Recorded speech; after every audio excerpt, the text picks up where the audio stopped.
All right, guys, welcome back to Action Gospel. Today, we're going to be talking about how we can find God in nature. Again, I'm joined by my grandmother and grandfather, Jan and Ken. Like you saw in the last episode, we were talking about the power of words. Um, yeah, so let's go ahead and get started. So, Grandpa, how can you give us some examples of how or some ways that you personally find God in nature?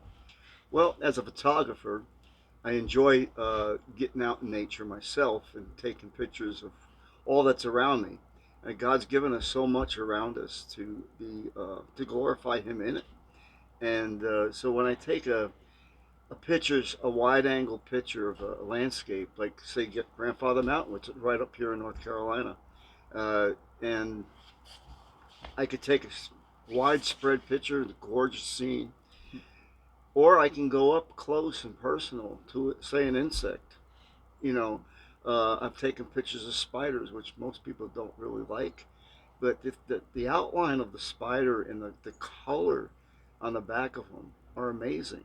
You know, just that little detail that God's put into that, and the nature that I see in that is so beautiful, and it just reminds me that God is in everything that we see. You Mm-hmm. know, it's all around us. If you can see the treetops here, we're up on top of our deck here, and we just have such a beautiful atmosphere where God has given us to enjoy. And so nature is in everything that we see. God, in the nature of God, because if we don't believe in that He's created it all, then there's no sense in seeing it. Mm-hmm. you know. Yeah.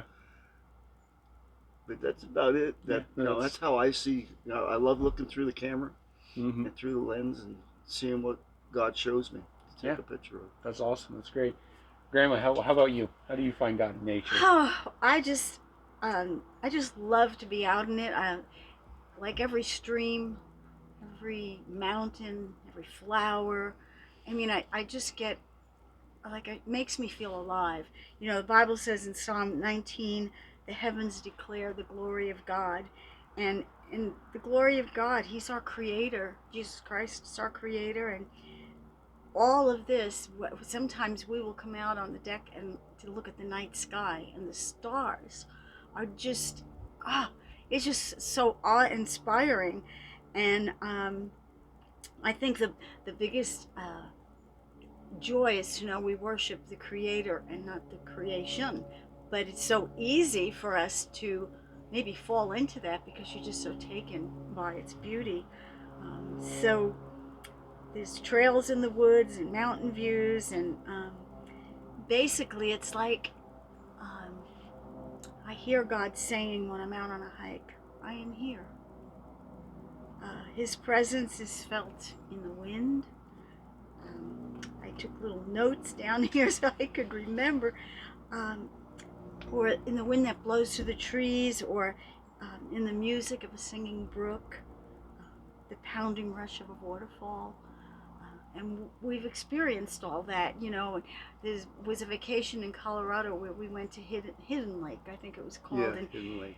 you would drive that roadway, alongside of where this was going to be. You would never know other than a sign saying Hidden Lake is here.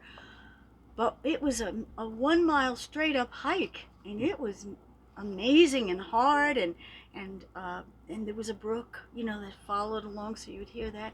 And then all of a sudden, it opened up into this stillness, but except for that waterfall, it was rushing.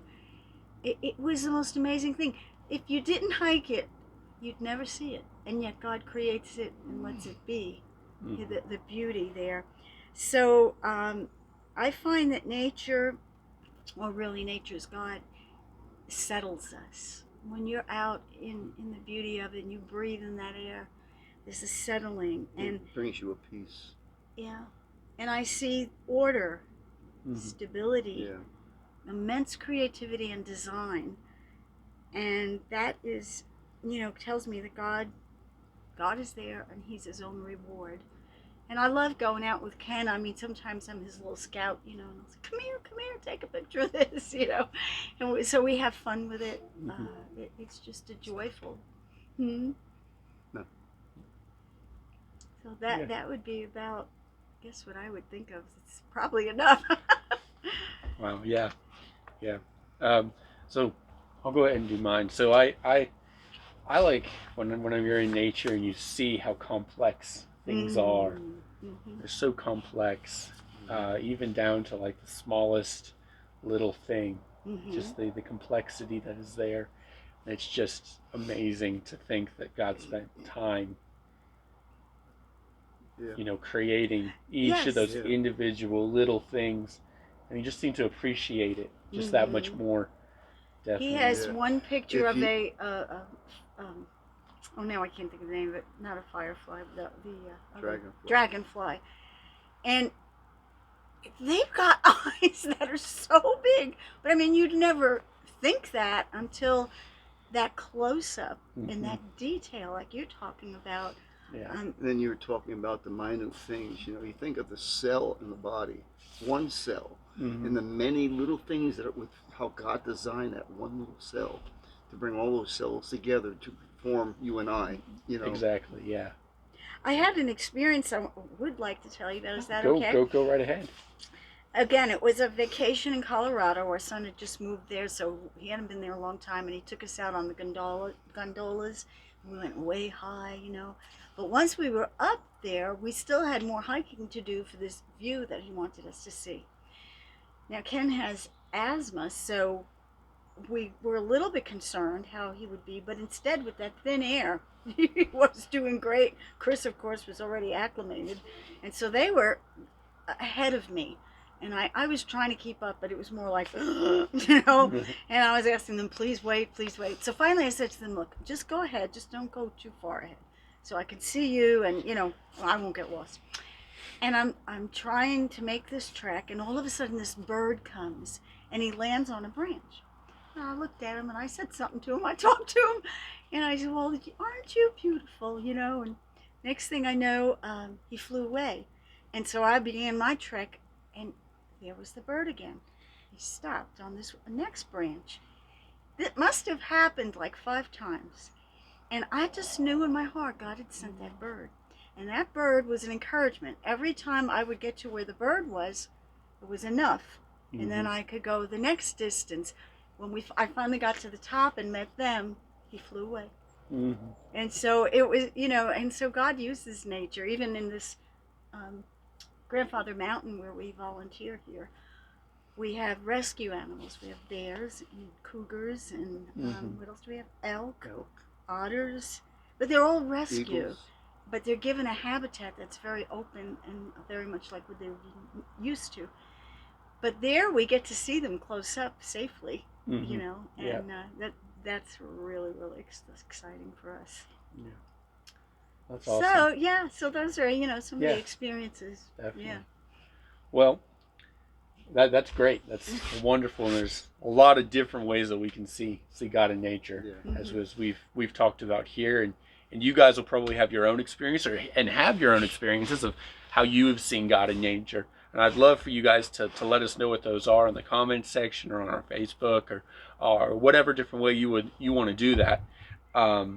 Well, thank you guys for joining us for the last seeing you for the past couple of episodes. We really enjoyed having you guys, and we'll definitely see what we can do about doing this again at some point. Thank you guys for tuning into this episode of Action Gospel. Again, if you guys have any prayer requests, we've got multiple ways that you can get in touch with us through our email, which is actiongospeloffice@gmail.com. You can comment on this video on YouTube. You can also, we have a Facebook page, Action Gospel on Facebook. There's a little blue button that says message me. You can send a message to us, and we'll definitely get you on to our prayer list. You also have an opportunity through all of those different means to send in your suggestions for things that you would like for us to talk about here on Action Gospel. Again, thank you guys for tuning in to this episode of Action Gospel. You guys have a blessed rest of your day.